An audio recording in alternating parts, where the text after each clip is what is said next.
Depois da prisão domiciliar, ministros do STF avaliam que o ex-presidente réu inelegível e preso, Jair Messias Bolsonaro, deverá cumprir pena em regime fechado assim que for efetivamente condenado. A avaliação já circula nos bastidores da corte e aponta para um desfecho ainda mais duro no processo, que envolve ataques à democracia. Estão deixando a gente sonhar, né? Vamos falar com a nossa Bruna Bufaro aqui no Plantão do Meteoro. Bora lá.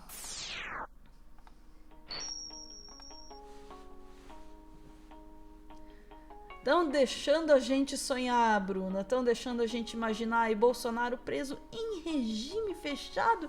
Que delícia, cara. Vamos imaginar isso? Mas será, Ana? Ou será que essa é só a versão 11:59 da notícia?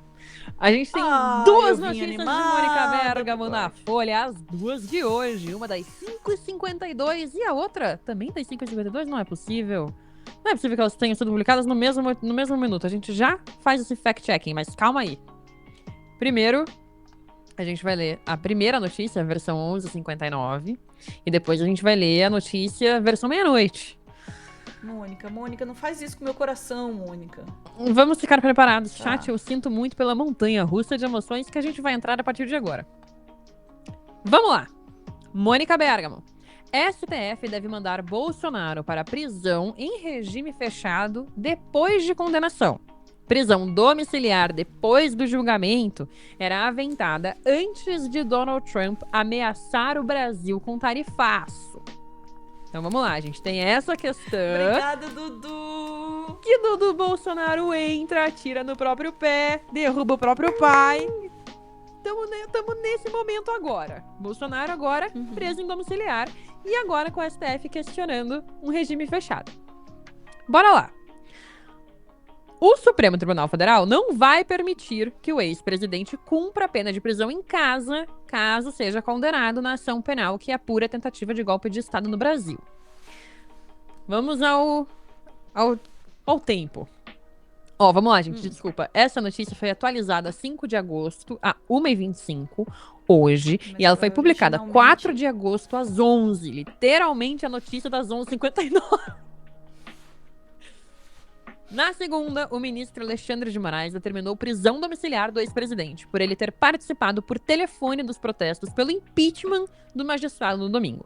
Depois da condenação, ele deve ser transferido para o regime fechado. O magistrado ameaça, inclusive, antecipar a medida caso Bolsonaro volte a descumprir medidas cautelares já impostas a ele. Aqui a gente tem a segunda boa notícia dessa notícia, que é: o magistrado ameaça, inclusive, antecipar o pedido caso Bolsonaro volte a descumprir medidas cautelares. O que a gente sabe é do bolsonarismo testar absolutamente todos os limites possíveis.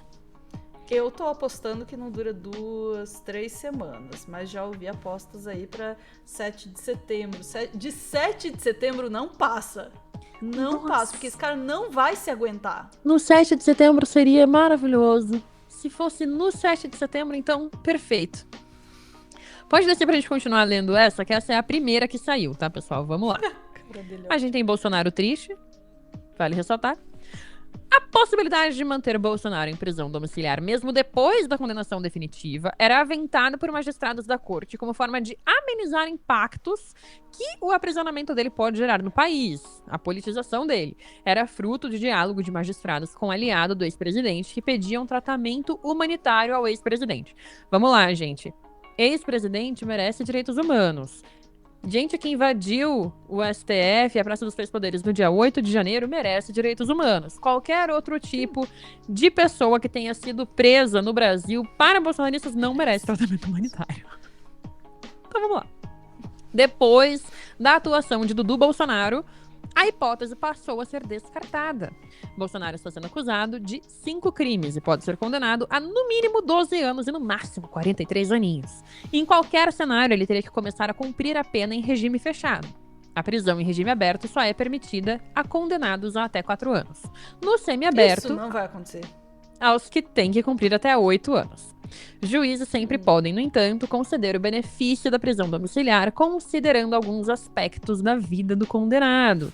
Ser idoso é um deles, e Bolsonaro já tem 70 anos. Sofrer de alguma doença grave é outro.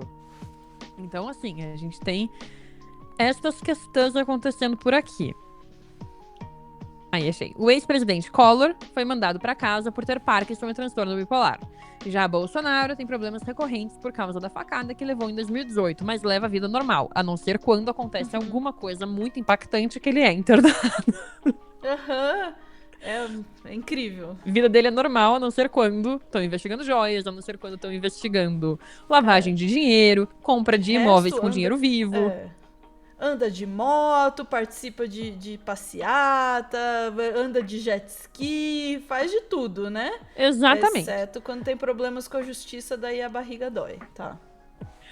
Então aqui a gente fecha essa primeira notícia da Mônica Bergamo, basicamente com essas questões.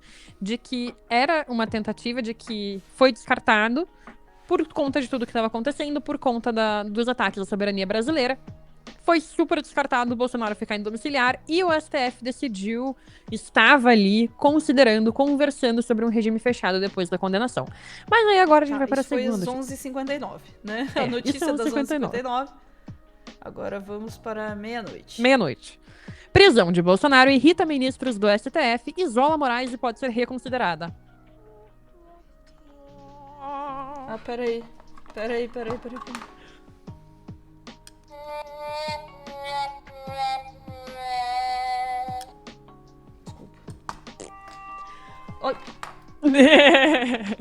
O violino começou sozinho. O violino. Não, mas pois é, gente. Agora vamos pra essa parte da meia-noite. Aqui a gente já consegue até imaginar o que aconteceu. Esse desconforto entre a corte. Corte que estava sendo elogiada por respostas às ameaças de Trump, passou a ser criticada e magistrados têm esperança de que ele pode mudar a decisão. Pois é. Pode descer agora. A prisão domiciliar de Bolsonaro irritou ministros do STF e deixou Alexandre de Moraes isolado na corte. Magistrados que não participam do julgamento do ex-presidente na primeira turma e também alguns que a integram consideram que a decisão foi exagerada, desnecessária. Pera. Do ponto de vista jurídico, desculpa. E insustentável do ponto de vista jurídico, pode falar, Ana. É que eu ia dizer, magistrados que não participam do julgamento do ex-presidente na primeira turma e também alguns que a integram, pode muito ser Nunes Marques, André Mendonça e Luiz Foda-se, entendeu? Exatamente essa questão. Podem ser justamente os ministros que a gente espera que vão achar isso. Pode continuar descendo a nossa versão da meia-noite.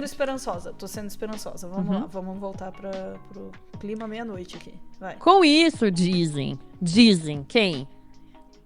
Pois é, o ministro debilita o STF justamente no momento em que a corte, e especialmente eles, estão sob feroz ataque de uma potência estrangeira, os Estados Unidos da América. Feroz ataque! É um chauhi, é um chipotle, é um chahurri. Chihuahua. Gritando com ele.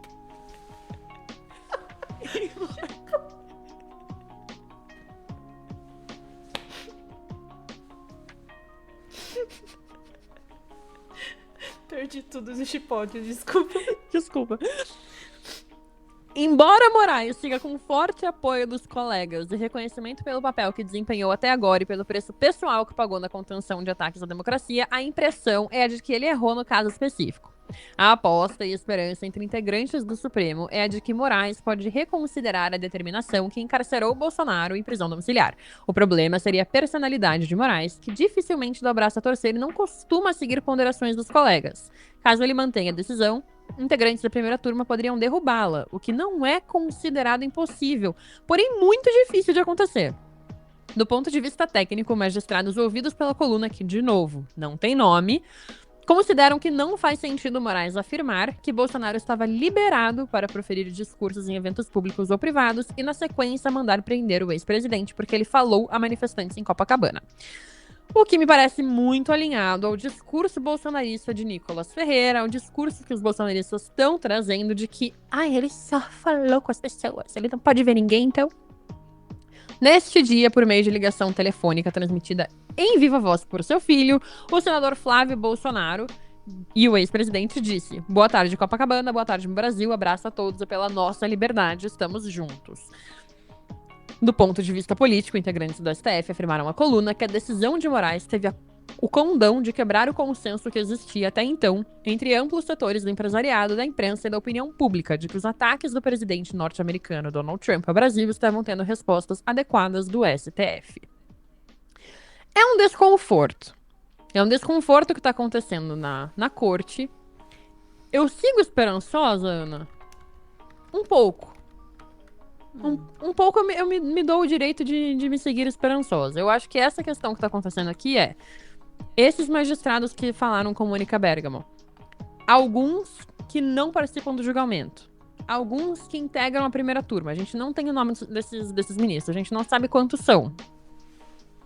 A gente não sabe se é a maioria, a gente não sabe se é a minoria, a gente não tem nomes, a gente não sabe o que está acontecendo. Mas o discurso me parece muito alinhado com a questão narrativa mesmo de tentar diminuir o que está acontecendo. Eu tô verificando uma coisa aqui. Nosso chat nos apontou, Bruna, que a Juliana Dalpiva trouxe essa mesma notícia antes da... boa. Coisa, antes da Mônica Bergamo.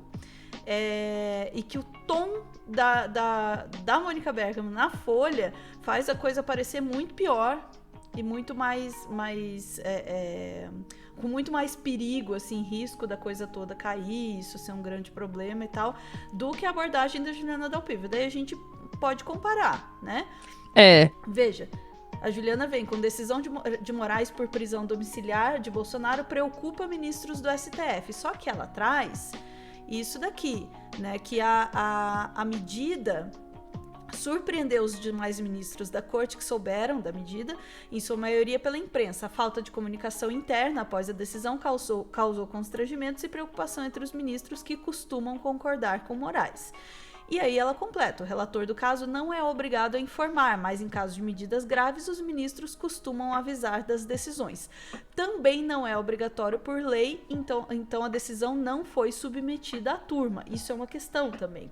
Quando a Mônica diz, isso pode ser derrubado, isso já estava sendo apontado por juristas também.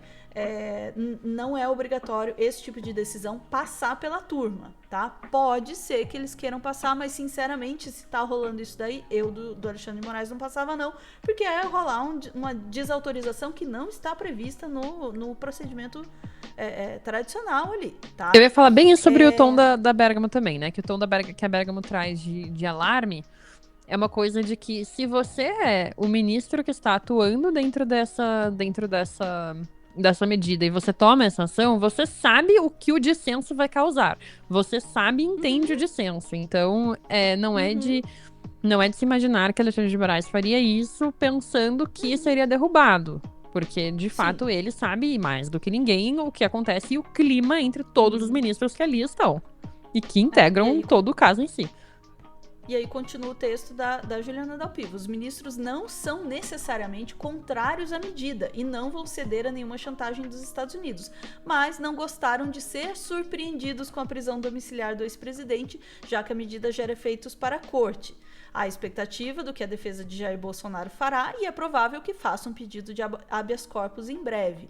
Então, realmente, o tom da fala da Juliana Dalpiva indica, sim, um descontentamento, mas não necessariamente um questionamento a respeito da decisão em si, né? Mas com a forma como foi feita e tal, já me parece indicar menos a possibilidade, não é que seja impossível, né? De que essa decisão seja retornada. E eu acho também, Bruna, que a própria corte também, aí na primeira turma, vamos supor que a primeira turma vá analisar essa questão, a própria corte também não é tola, não é inocente ao ponto de não perceber que retornar de uma decisão dessas neste momento sob pressão dos Estados Unidos e pressão política tem seu custo também. Tem seu custo, não só o custo popular, tem a jurisprudência do que isso vai causar, o que é perigosíssimo. Exatamente. Tem a questão de soberania também, que é perigosa, e a questão de que você está voltando atrás de uma decisão de prisão de um ex-presidente com discurso golpista. São níveis e níveis de complexidade. Eu acho realmente que o teor da... Quando a gente lê a matéria da Bergamo, a gente consegue ver que tem um teor bem alarmista. A gente vê ali que o tom dela é um tom de de nervoso mesmo, de nossa, a domiciliar pode cair, mas lendo a matéria da Juliana Dalpiva, realmente é uma questão de dissenso e uma questão de que, poxa, isso aconteceu porque foi feito ali pela imprensa, foi feito ali em cima da hora, como a gente sabe, o Alexandre de Moraes toma essas decisões muito rapidamente, e é por isso também que ele foi tão hábil durante as eleições, né, presidindo aí o TSE, né, porque no fim das contas ele é muito ágil e ele tenta fazer a justiça o mais rápido possível, porque é assim que a extrema-direita ganha, né, gente? Quanto mais tempo a narrativa e o discurso segue, mais a extrema-direita ganha espaço. Então, para conseguir combater esse discurso antidemocrático, tem que ser o mais cedo e o mais rápido possível. Exatamente. Você quer abrir o outro link, Bruno, ou tá satisfeita? Qual era o outro? Ah, do DCM. Pode abrir se a gente quiser abrir também. É basicamente a réplica ali da Mônica Bergamo. Mas... Opa, cadê? Aqui. Aí, ó. Alexandre de Moraes deve revogar a prisão domiciliar de Bolsonaro, que a gente tá indo aí também nessa réplica um pouco da coluna da Mônica Bergamo. Olha aí, ó. O ministro adiantam fontes ao DCM. A decisão, que ainda não foi formalizada, será tomada após a avaliação da eficácia das medidas cautelares e da necessidade de manutenção do monitoramento por tornozeleira eletrônica. A revogação não significa fim das investigações. Bolsonaro segue réu ou investigado em diversas frentes. A prisão de Bolsonaro gerou incômodo entre ministros, isolou Moraes e abriu espaço para reconsideração da medida. Aqui citando a Mônica. Então, aqui é direto, né? Tá. Exatamente. Então a questão é, gerou um dissenso? Gerou. Juliana Dalpiva tá dizendo isso, Mônica Bergamo tá dizendo isso, a gente tem DCM dizendo isso também. A questão é que a revogação pode ser um passo um pouco maior do que a perna. A revogação parece ser um passo maior do que a perna, porque também, como a gente vê, o ministro que tá tomando ação, gente, que tá ali como relator, dificilmente vai tomar uma ação sabendo que ela vai ser revogada. Principalmente quando se trata de Jair Bolsonaro. Eu acho que a gente tem que considerar. Veja, é impossível de revogar, não é. Muita coisa pode acontecer. Mas a gente tem que considerar que tem muita complexidade nisso daí. Não é tão simples assim também para o STF agora nesse momento dizer vamos revogar, porque tá todo mundo considerando, inclusive o próprio Alexandre de Moraes, e aí não é, né, babar o ovo e dizer que ele é ótimo, sabe tudo que tá fazendo, mas você acha que algum agente nessa história toda toma qualquer decisão sem considerar plenamente os impactos políticos, sociais e jurídicos daquilo que está fazendo? Claro que não. Então, até mesmo a revogação será considerada nesse cenário também, tá? E a Bruna bem lembrou, e tem impactos jurídicos também, né? Cada ação do STF gera um precedente aí jurídico absurdo, muito impactante, absurdo. Então não é assim, nem para prender e nem para soltar. Exatamente. Eu acho que o teu ponto é exatamente esse, né? É a questão de que não é porque é o Alexandre de Moraes. É qualquer magistrado, é qualquer parlamentar, é literalmente qualquer agente político, público, servidor que esteja em um momento que tá lidando com tamanha ação, e eu tô falando ação, gente, de qualquer, não só ação jurídica, por isso eu tô trazendo parlamentares também. A gente tá tratando com uma ação política tão grande que qualquer movimentação tem que ser pensada ao fim e ao cabo. Como gostam de dizer os advogados. Porque realmente tudo tem que ser estudado e tudo tem que ser pensado com muita cautela. Sinceramente, assim, pra encerrar, porque a gente já passou muito tempo, eu sei que se a gente perguntar para um advogado nesse momento, é possível que ele diga pra gente, não, todas as decisões vão ser tomadas considerando somente o direito e as leis. É aí que a gente entra em conflito, porque eu acho que não existe direito sem política, não existe decisão técnica puramente no direito. Porque o direito e a lei, ele pode funcionar para qualquer momento político que eu queira. O direito, a política e a comunicação andam completamente juntos. Mas vamos ver como é que essa coisa vai se desdobrar. Realmente a gente tá aí num momento tenso, as coisas podem se desdobrar para um lado ou para o outro nos próximos dias. Vamos torcer que seja aí no sentido da manutenção da prisão do Bolsonaro e de preferência aí com arrefecimento das medidas. Arrefecimento não, com o aumento da temperatura, né, das Para Jair medidas Bolsonaro. contra Exatamente. para Jair Bolsonaro. Eu espero que as coisas piorem para ele. Eu também. Eu quero aí o consenso de que Bolsonaro veja o sol nascer quadrado. Sou uma pessoa punitivista? 99% do tempo, não. 1% do tempo, Bolsonaro na prisão. Infelizmente, caiu nele. 1% punitivista calhou de ser o caso dele. Ficamos por aqui. Chat, voltamos por em aqui. instantes para mais notícias completamente imparciais do dia. Mentira, acabou o plantão. Beijo.